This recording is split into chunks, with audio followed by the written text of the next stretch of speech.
Jordan. How's it going? Hi. Honestly, I'm doing a lot worse than I was last week. Okay. Can you tell me more about that?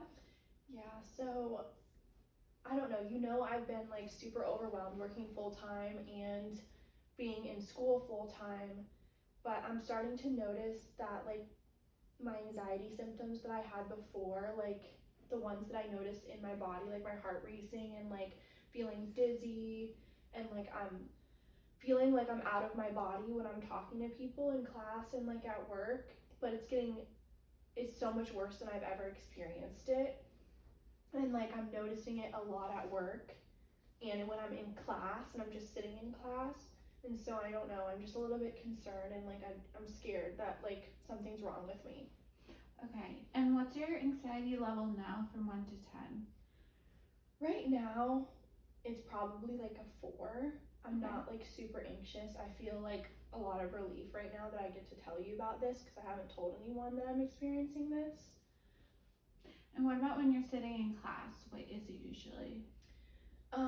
Probably in the past, like my class yesterday, it was like at an 8 or a 9. Like I was really thinking that like I was possibly having a heart attack or something was wrong with my heart, even though I know I'm trying to tell myself that there's nothing wrong.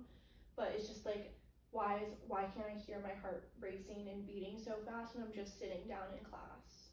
Okay. So what I'm hearing you say is that you're really concerned because you're noticing your physical symptoms more so of your anxiety from school, more so than last week where when you're sitting in school you're experiencing about an 8, but when you're not in school or not at work, like you're in a setting like this that may be safe for you, you're experiencing about a 4. Yeah. Is that correct?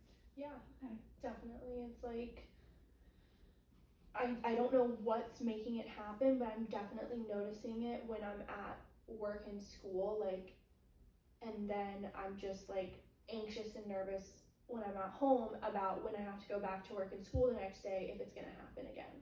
Okay. And how many classes are you taking right now? I'm taking 4 classes per semester, so I have 2 classes for 3 hours on Wednesday and Thursday, but I'm also working all Monday through Friday. So I go and do these classes in the evening from 5 to 10. Okay, and do you feel like you have too much on your plate or do you think it's manageable? I mean, I definitely feel like I have a lot on my plate in general. Like I know that I do a lot, but I feel like I've always been able to handle it.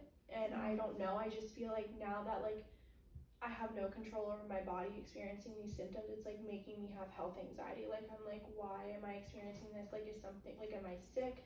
Am I all of a sudden like developing something like out of the blue? Like I don't know, I just think I'm kind of spiraling. Like I can't keep up with my life the way it is right now and being so busy and working full time. I can't be the person that I am if I'm experiencing this. Like I'm kind of going into catastrophizing, like, oh, I'm gonna have to drop out of my program or I'm gonna have to quit my job, and I can't do either of those things. Would you say that you blame yourself for not being able to get everything done? Yes, like I definitely have trouble relaxing. Like I constantly am on the go. I've always been that way, and I think that if I'm not doing something, then I feel a lot of guilt and shame, like if I'm not doing things all the time. And when you're not doing something and you feel like you should be, where do you feel that in your body? Probably my stomach. That's also something. My stomach has been giving me like a lot of like weird irritation and like kind of like feeling like butterflies are in my stomach because I start to just get really in my head. Like whenever I'm having anxiety, I definitely feel it in my stomach. Got it. Okay. And the stomach is a very normal place to feel anxiety because of the limbic system, and getting to the nervous system, the stomach is really tied to that. So it totally makes sense that you're having stomach aches and feeling a little nauseous a lot. So it's totally normal and it's part of the process. Just want to let you know that. Thank you. So I really want to focus today on some coping mechanisms to help you when you feel like you're spiraling downhill, especially in work and school. How does that sound? Yes, please. I feel like now that you're telling me that that's normal, I'm like, okay, so I don't have stomach cancer or something. No.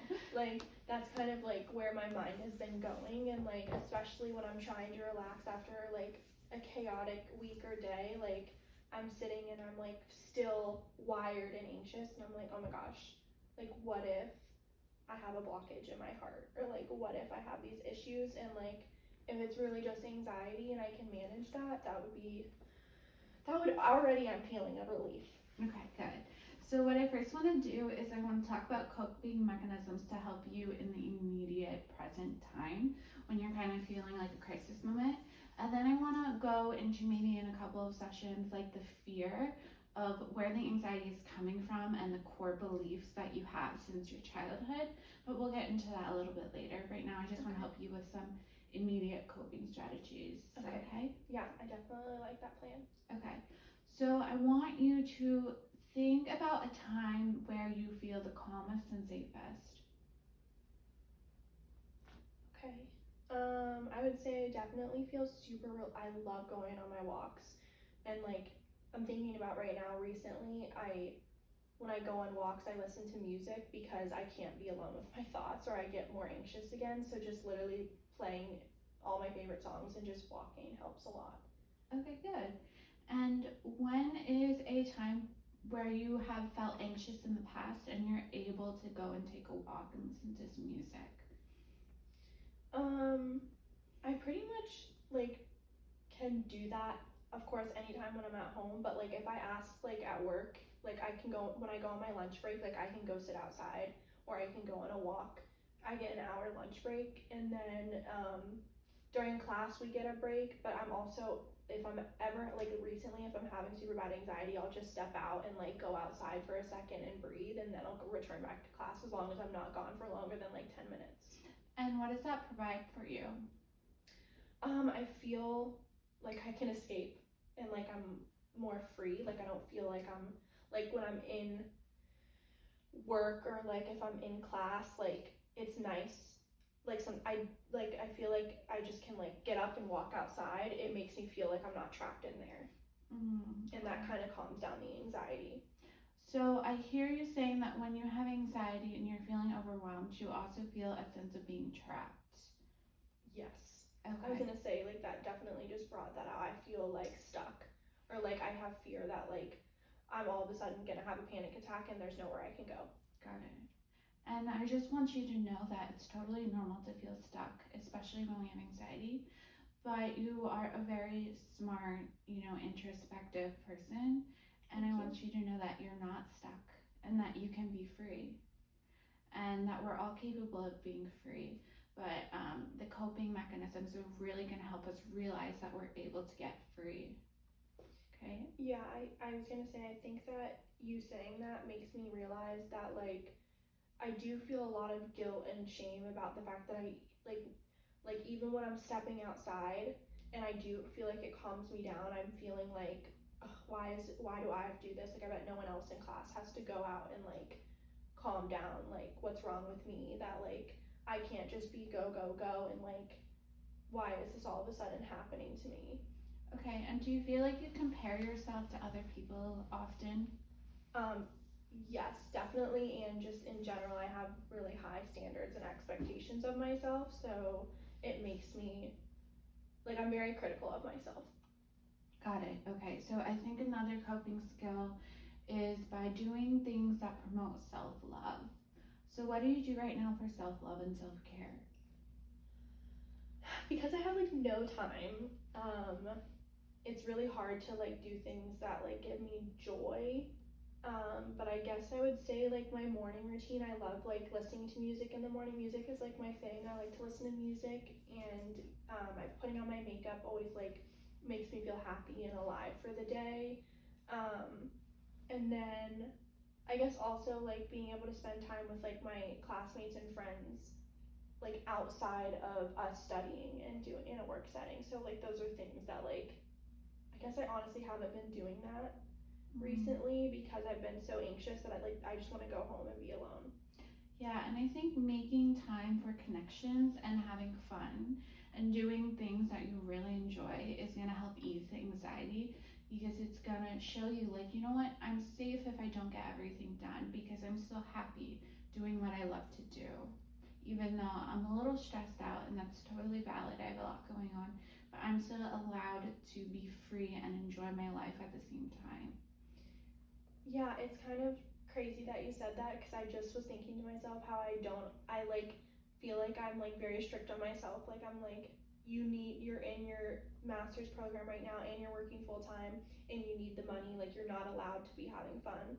Like I feel like that's the biggest things is like I'm getting all this anxiety and then even when I have free time, I can't even enjoy myself because I don't feel like I should be doing like work and school.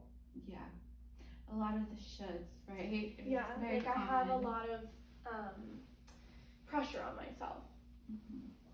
And do you think you can replace the word should with something that might be more productive? Like, what do you think? Like, a tactic that I really like using in my own personal experience, see if it works for you, is instead of saying should, we can replace it with I am able to. That is like a lot more freeing. Mm-hmm. I guess I could be like, I'm already saying should and could in my brain again, but Okay. like, I am able to hang out with my friends, Mm-hmm. even though I should be doing an assignment or something. It's practice. It's all it is, practice. Okay. And the more that you give yourself permission and the more you allow yourself to do certain things, the other side of I should be doing this, I have to finish this, it's going to dissipate a little bit because you're allowing yourself to do other things besides stress out all the time. Yeah, I completely feel like that's like one of my biggest problems, and it's like another thing is like I'm always like get everything done on time. I've never missed an assignment. I've never been late to work. Like I always figure it out, and like I always have this free time. But then I like don't want to let myself do anything that like actually gives me joy. So now me telling myself like I'm allowed to do that makes me feel a lot better. Yeah. So in wrapping up, we've really covered about you going out and taking more walks and listening to music. And then also about self-care and self-love and really doing things that make you happy, right? And having that more of a balance where you're doing your schoolwork, you're doing your work, but you're also making sure you have time to connect with friends and family and maybe making a routine and schedule it out. And then the last thing is giving yourself permission to do those things that help you enjoy life more so that your shoulds and your things that you think you have to do dissipate a little bit and you are also focusing on another bucket rather than just the negatives, it's also the positives. Yeah, and I think like do you think that would help with the anxiety symptoms that I'm experiencing? Like maybe that would like help me not be I feel like I'm like hyper focusing on that right now and like that's feeling really debilitating and making me feel trapped. So like me pushing myself because it's not going to come easy to me to do that, but pushing myself to hang out with people and like do fun things will help with my anxiety. Absolutely, because what happens is our thoughts and what we're thinking and what we pay attention to is really what's giving us the anxiety and the worry because we have an anxious thought and then it goes into our body and then we feel it physically as well. So if we're dividing our attention between our thoughts of positive and negatives, it's not just focused on the negatives, not just focused on the worry, but now you're also paying attention to good things that are happening in your life. So when you're paying attention to the good things in life, the anxiety is naturally going to go down because you have less room to think about the worrying part of you. Okay, I feel like that's something that like is giving me a little bit of hope, and I'm already feeling like a little bit relaxed in my stomach than what I've been feeling the past week. But yeah, I think that like you're really making me notice how much I'm like super hard on myself, and I need to be less hard on myself, especially with everything that I've been doing, and like maybe like journaling out and like writing out those things that I should be doing for myself. I should also be like working on like not being such a perfectionist and like being so hard on myself to be a certain type of person. Yeah, so for homework, tell me if this sounds good to you. I would love for you to write down 10 things that you enjoy and love doing and how you can fit that into your routine. Okay, actually, I will do that. That actually makes me excited. Thank you so much. Of course, I hope you have a great rest of your day. I will. I look forward to seeing you next. Okay, bye.